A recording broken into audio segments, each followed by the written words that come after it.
So welcome everybody. My name is David Marsh. I'm the chairman of OMFIF, and I'm very pleased to welcome here John Reade, who's the chief market strategist at the World Gold Council.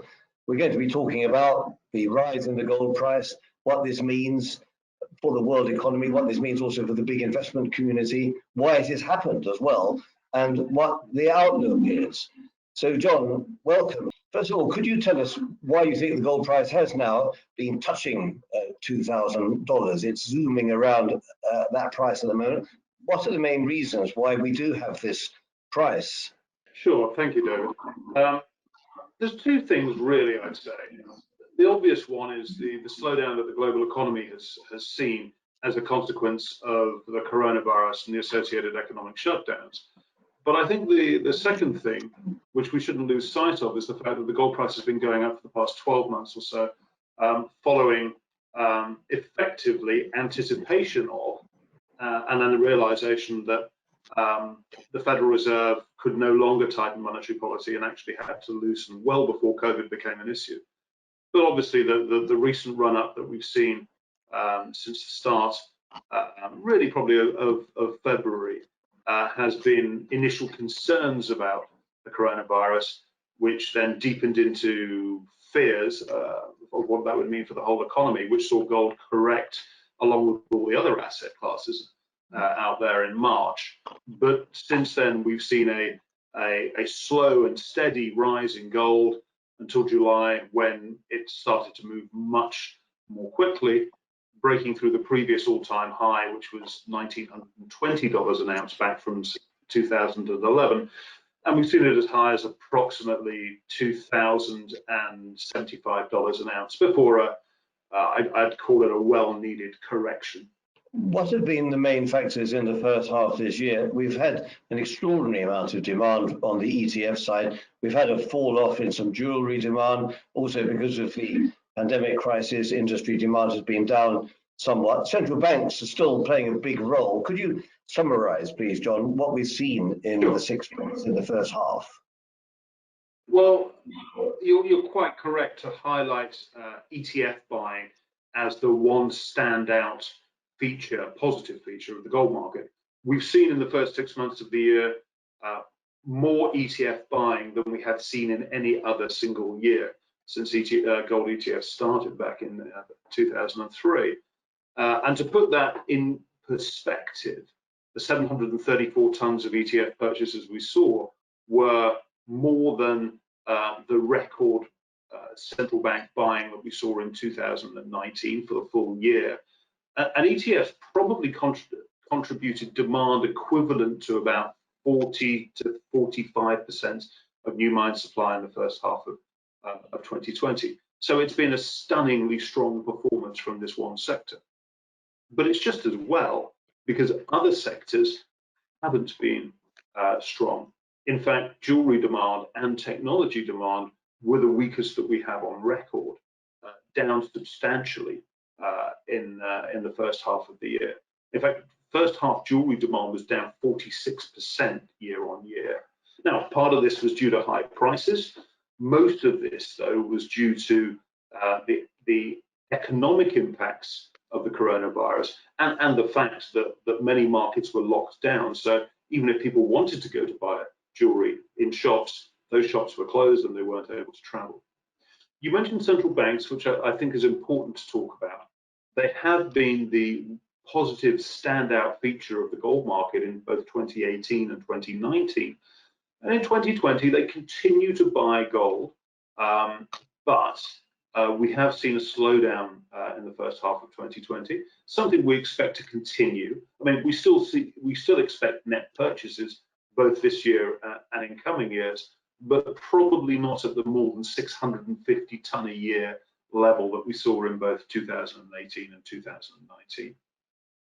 I'd like to get back in a moment to the role of central banks and also how that plays into the dollar. But first of all, just sticking on the supply demand, I noticed that, of course, supply has also fallen when it comes to new mine production because of the virus. Do you expect that to somehow normalize? Because after all, with prices the way they are, one would think that the supply side from mining production would start to recover.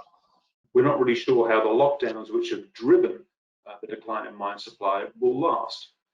We do think, based on monitoring announcements from gold mines, that this probably peaked in the second quarter. I mean, we saw gold production down 10% year on year in Q2. I'd expect that to be better in the second half of the year. We'll still almost certainly report a, I guess, mid-single-digit decline in new mine supply in 2020, but I'd expect to see the second half of the year somewhat better than the first half of the year. But there is perhaps another trend taking place here. Already, we've seen gold mine supply down 1% in 2019, and although a lot of that was associated with one very large mine in Indonesia that was transitioning from open pit operations to underground mining, even if you strip that out, there has been signs that growth in mine supply, which we've seen steadily over the last decade, is coming to an end. A lot of commentators are talking about peak gold. In other words, gold production flattening off and beginning to decline. Now, the coronavirus is going to make this tricky to judge, certainly for 2020 and probably for 2021 as well. But I wouldn't be surprised to see if gold mine production doesn't quite get back up to the levels that we saw in 2019, perhaps for a year or two, and perhaps actually in the medium term.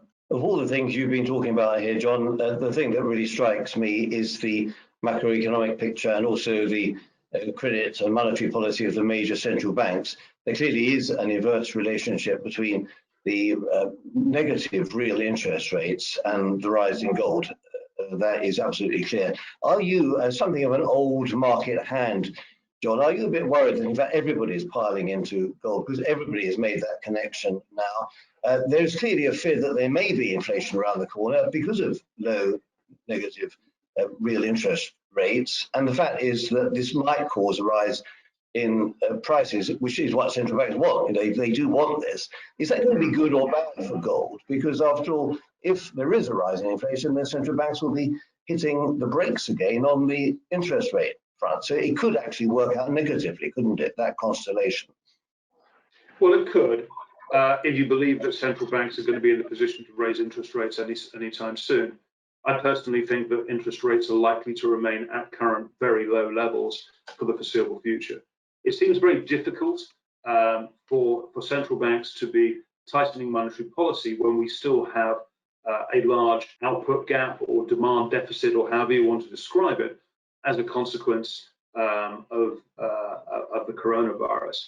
I mean, I know some people are worried about the inflationary implications of monetary and fiscal policy that's been taken place or that has occurred as a result of the coronavirus. But I think that's very much a medium to longer term concern, and I suspect as well that that's the way central banks are going to look at this. That they will let economies run as hot as they can, tolerating potentially inflation above their traditional targets for the medium term. And there's also been a lot of talk about how the governments, how states will get away or get around the increases in the stock of debt that will materialize as a consequence of the fiscal and monetary policy we've seen. I'm not necessarily saying that we're going to see explicit yield curve control, but I wouldn't be surprised to see bond yields stay very low for a very long time, even if inflation does run a little bit hot. Now, if we were in the face of a financial crisis, which could be solved relatively easily by super low interest rates, bailing out the banks, recapitalizing the balance sheets, and really just injecting liquidity into the system, then I perhaps would be more concerned about the investor flows that have headed into gold. And we also know, don't we, that inflation is a classic way of getting rid of debt. Very much so. And I think there has been a palpable shift in the attitudes of governments and perhaps central banks to the idea of high budget deficits and debt. I don't think there is any appetite for austerity. And I think that the concerns regarding the potential for inflation to pick up have diminished considerably. So yield curve control, whether it's explicit or not, or very low bond yields potentially supported almost indefinitely by central bank purchasing, along with a pickup, hoped pickup in inflation, I think could actually be one of the solutions to the economic issues that we will find as we come out of coronavirus. I will ask you right at the end about your views on the outlook for the price, John, but just before we get to that, let's talk about central banks. This is the reason why also ONFIF has been associated with the World Gold Council for quite some years, because of course we share a common interest in central banks, and one has noticed that the 30-year campaign to somehow do away with gold as a reserve asset has more or less spluttered out. Gold clearly doesn't play a formal role in the world monetary system, but it plays a very important informal role. You mentioned before the rise in buying by central banks, which have been of a variety of different types of countries, many of them from Asia and from, shall we say, the bloc, say, somewhat out on a limb with the United States. Has this got something to do you think, with efforts to lower the role, the monetary role of the dollar in the world economic system? You do notice that countries like China and Russia have been buying gold for purposes that could be linked to that overriding concern. I think it's certainly one of the reasons why central banks have been buying gold over the last decade. I mean, we've seen explicit comments from some central banks saying that they want to reduce the dominance that the dollar makes up of their assets. And we've also seen evidence, I think, that central banks, in looking to reduce their dollar exposure, are potentially struggling for alternative investments. The persistent and ongoing on and off Eurozone crisis, very large debts in Japan. Let's not talk about what's happening in the UK, but many of the assets that central banks would have bought as an alternate to the US dollar don't quite look as good as they would have done maybe 10 or 15 years ago. And since gold is a good diversifier of currency risk, not perhaps as good a diversifier as it is of equity holdings, but still an effective currency diversifier, I think its traditional role as a reserve asset and the qualities as a diversifier of all currency risk really have come to the fore over the last decade. And I think the most important thing, even more important maybe than the fact that we've seen that buying, is that the fact that the very large holders that still have very, very dominant holdings of gold, and mostly West European, but also, of course, let's not forget the vast holdings in Fort Knox, they've not sold. Why do you think that is? Because as you know, there was this move maybe 20 years ago, which Britain played a role in, to disgorge itself of an asset which was thought of to be of no value, because it didn't yield anything. Why is it that the big holders, the Germans and the Italians, and also to a certain extent the French, for example, have not been selling gold? Well, I think there's a couple of things there. I mean, partly, what would you buy in response to that? If you were to sell out your gold, you have to look at replacing it with something. They probably would recognize that they have too many dollars already. And then they're faced with the same choices that other central banks are as to what would you want to replace gold with. There are other factors at work as well, though, and some of those are political.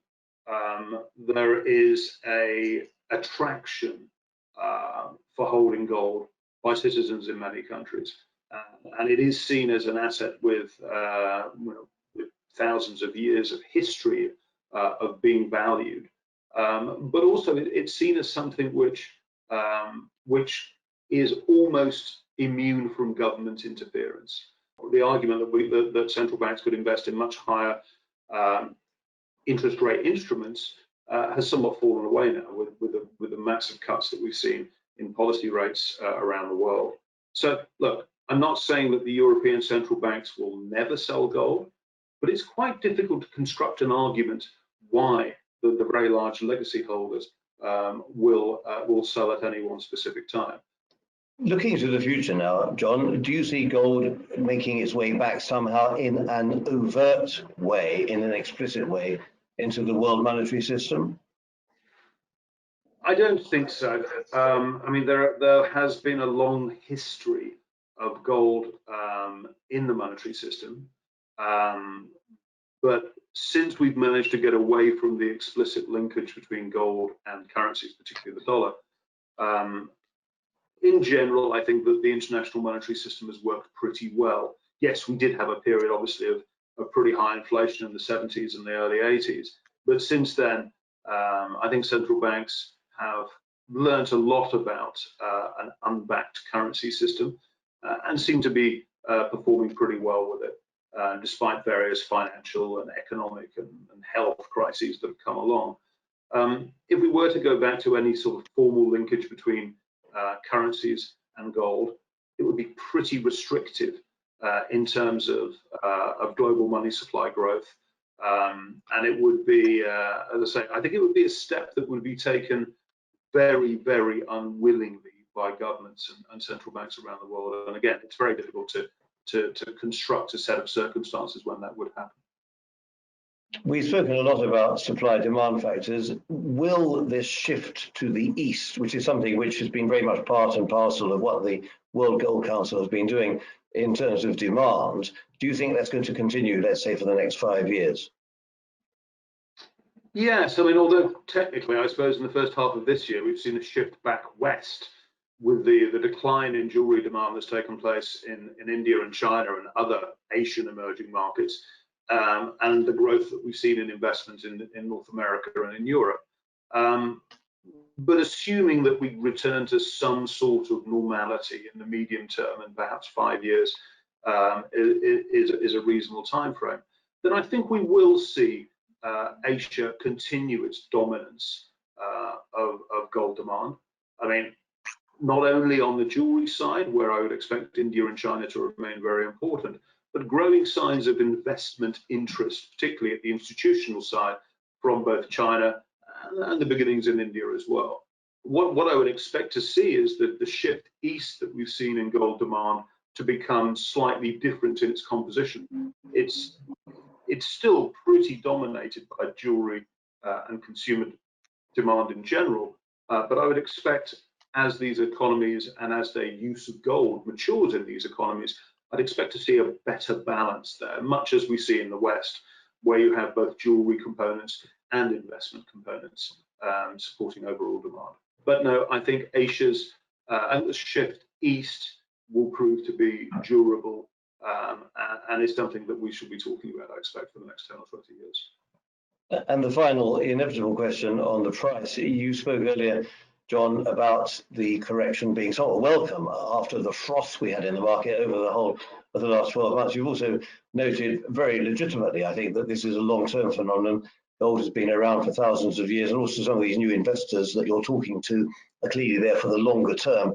How do you see the gold price performing, let's say, in the next 5 years? Give people here an idea, not just the man and woman in the street, but also some of these institutional investors, and of course also the central banks.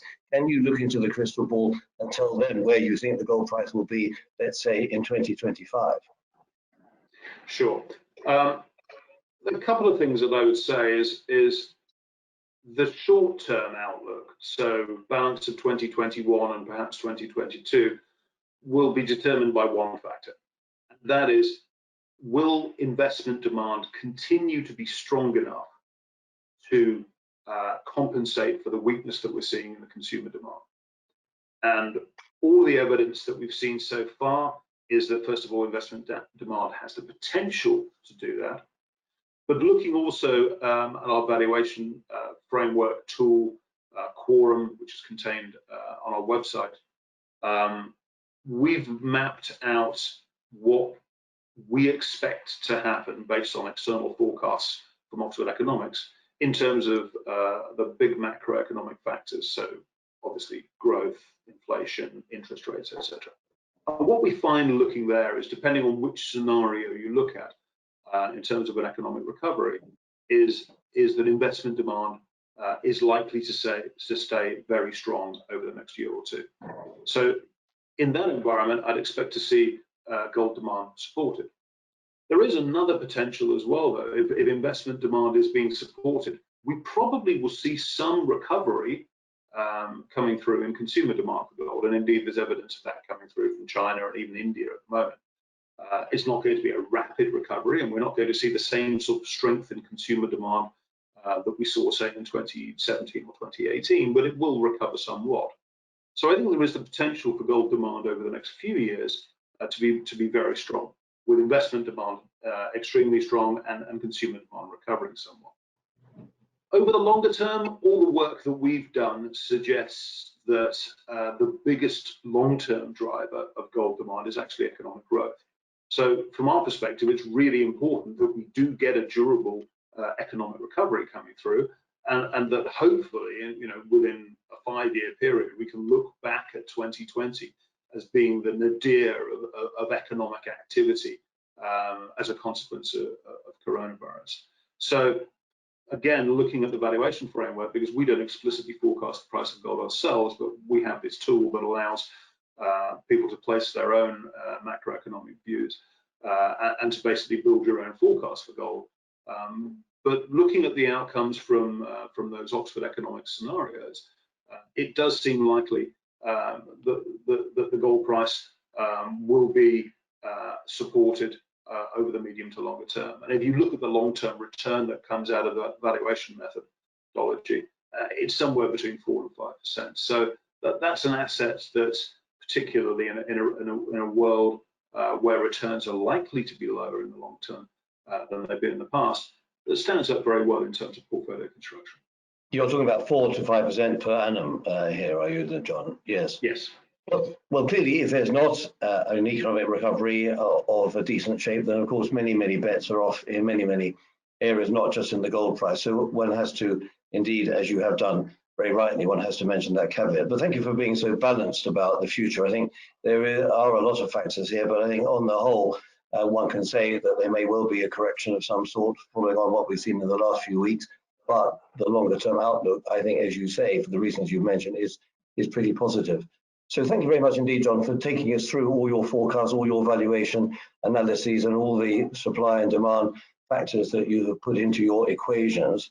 And I look forward to seeing you many times before 2025 to establish the validity of your thoughts for the future. Many thanks for being with us, John.